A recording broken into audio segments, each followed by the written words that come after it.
4 years ago, a great American in whose symbolic shadow we stand today signed the Emancipation Proclamation. This momentous decree came as a great beacon light of hope to millions of Negro slaves who had been seared in the flames of withering injustice. It came as a joyous daybreak to end the long night of their captivity. But 100 years later, the Negro still is not free.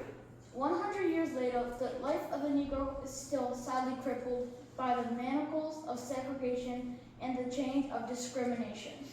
100 years later, the Negro lives on a lonely island of poverty in the midst of a vast ocean of material prosperity.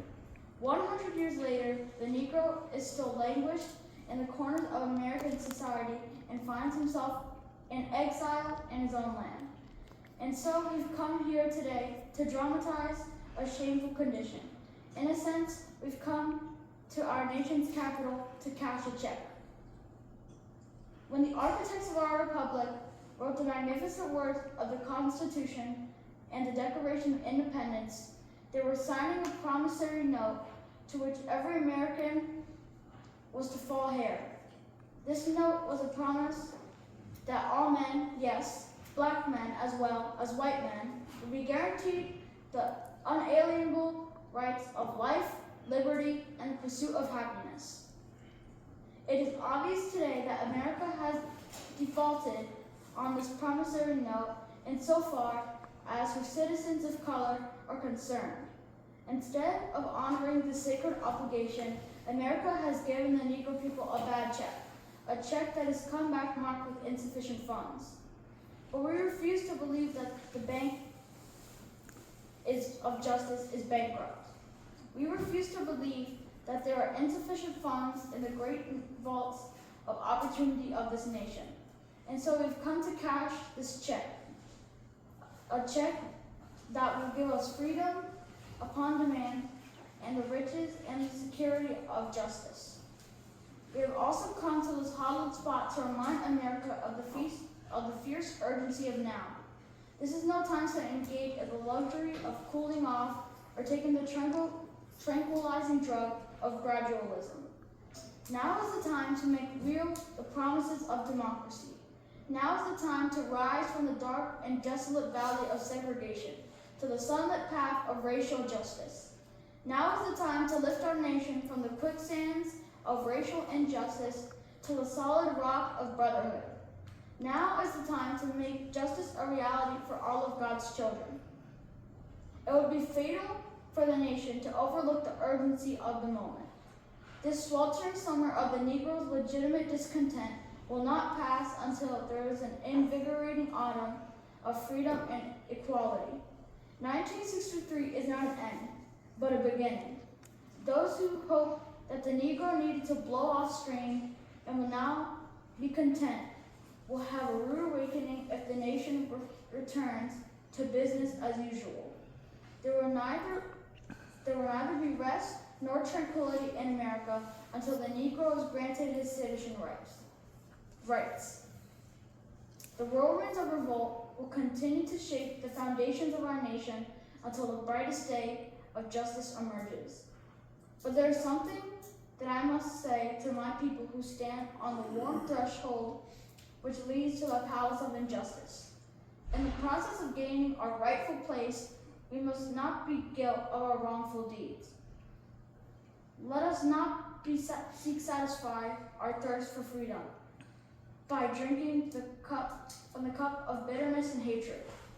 We must forever conduct our struggle on the high plane of dignity and discipline. We must not allow our creative protests to degenerate into physical violence. Again and again, we must rise to the majestic heights of meeting physical force with soul force. The marvelous new militancy which has engulfed the Negro community must not lead us to a distrust of all white people, for many of our white brothers, as evidenced by their presence here today, have come to realize that their destiny is tied up with our destiny. And they have come to realize that their freedom is inextricably bound to our freedom. We cannot walk alone, And as we walk, we must make the pledge that we shall always march ahead. We cannot turn back. There are those who are asking the devotees of civil rights, when will you be satisfied? We can never be satisfied as long as the Negro is the victim of the unspeakable horrors of police brutality. We cannot be satisfied as long as our bodies, heavy with the fatigue of travel, cannot gain lodging in the motels of the highways and the hotels of the cities. We cannot be satisfied as long as the Negro's basic mobility is from a smaller ghetto to a larger one. We can never be satisfied as long as our children are stripped from their selfhood and robbed of their dignity by scientists stating for whites only. We cannot be satisfied as long as a Negro in Mississippi cannot vote and a Negro in New York believes he has nothing for which to vote. No, no, no. We are not satisfied, and we will not be satisfied until justice rolls down like waters and righteousness like a mighty stream. I am not unmindful that some of you have come here out of great trials and tribulations. Some of you have come fresh from narrow jail cells. Some of you have come from areas where your quest for freedom left you battered by the storms of persecution and staggered by the winds of police brutality. You have been the veterans of creative suffering. Continue to work with the faith that unearned suffering is redemptive. Go back to Mississippi. Go back to Alabama. Go back to South Carolina. Go back to Georgia. Go back to Louisiana. Go back to the slums and ghettos of our northern cities, knowing that the situation can and will be changed. Let us not wallow in the valley of despair, I say to you today, my friends. So even though the difficulties of today and tomorrow, I still have a dream. It is a dream deeply rooted in the American dream. I have a dream that one day this nation will rise up and live out the true meaning of its creed. We will hold these truths and be self-evident that all men are created equal. I have a dream that one day on the red hills of Georgia, the sons of former slaves and the sons of former slave owners will be able to sit down together at the table of brotherhood. I have a dream that one day, even in the state of Mississippi, a state sweltering with the heat of injustice, sweltering with the heat of oppression, will be transformed into an oasis of freedom and justice. I have a dream that one day, my 4 little children will live in a nation where they are not judged by the color of their skin, but by the content of their character. I have a dream today.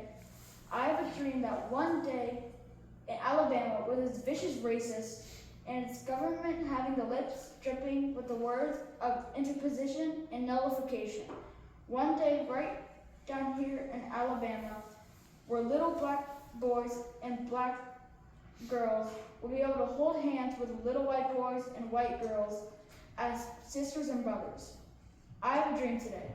I have a dream that one day every valley shall be exalted, every hill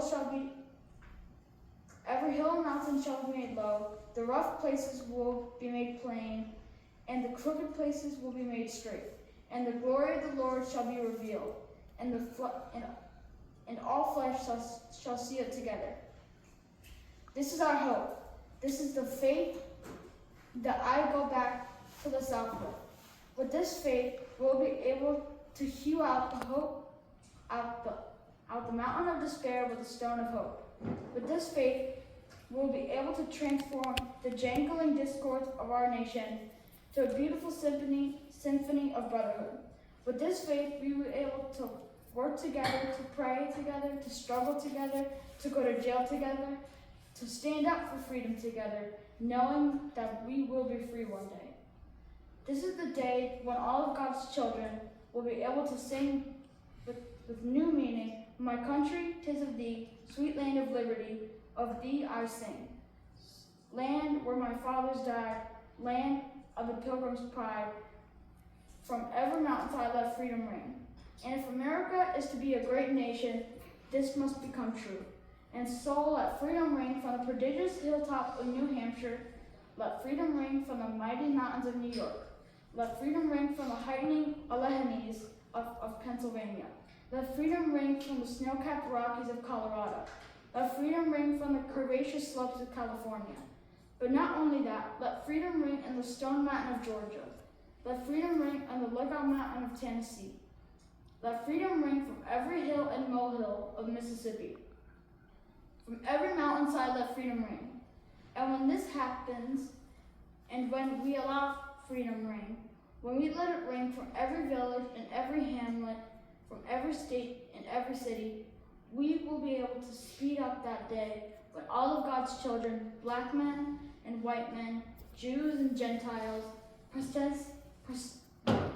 Protestants and Catholics will be able to join hands and sing in the words of the old Negro spiritual, free at last, free at last. Thank God Almighty, we are free at last.